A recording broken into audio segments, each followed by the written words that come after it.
It's a lot of fun. I've been here for 10 years now doing this, so I've got to meet a lot of people here at the store, which is enjoyable. They've almost become like friends. So there's a nice social element to it. And I work with some great people as well. It's a chance to meet a lot of people that way. And I've also really enjoyed, I bring a dog, and that's given me a big opportunity to provide some education to people in the community about dogs and how to look after them and how to train them. And it's also allowed me to kind of educate the community about who we are as a shelter and what we do. I was amazed when I started here how many people came into the store and had no idea why we were here or what the store supported. So it's been kind of a mission of mine over the years to educate people that way. So I enjoy the opportunity to educate people and of course to raise money for the shelter. There's actually two Paws and Claws stores, one here and one in Shelburne. We are blessed to have some very generous people who donate a lot of things. Everything you see in here is donated to us. And we have people who work at the back, and they will sort all the donations and price them and put them out.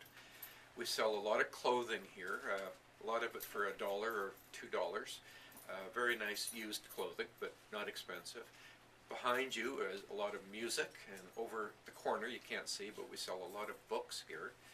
And then we get some really nice knickknacks. And today, for example, I brought in some stamp albums and old stamps that have been donated, and I'll be putting them up for sale during the day. So really anything that's donated.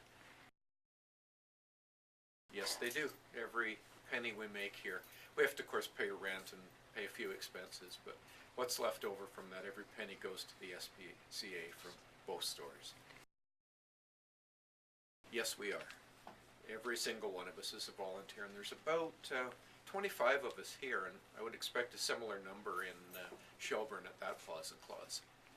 So it's a big team. There's lots of us. It gets me out of the house because I'm retired. So instead of just sitting at home watching TV or reading a book or something, it gets me out and with other people. And I think in general, for any retired person, it's very good for your brain and your health just to stay active and keep your mind active, keep your body active, meet new people, and interact with other people. I help out with odds and ends at the shelter. I've been at the golf tournament for the last several years, helping with registration, and I haven't done it for a couple of years, but I was Santa Claus in the Santa Claus pictures a number of years. It's a ball. It's tons of fun.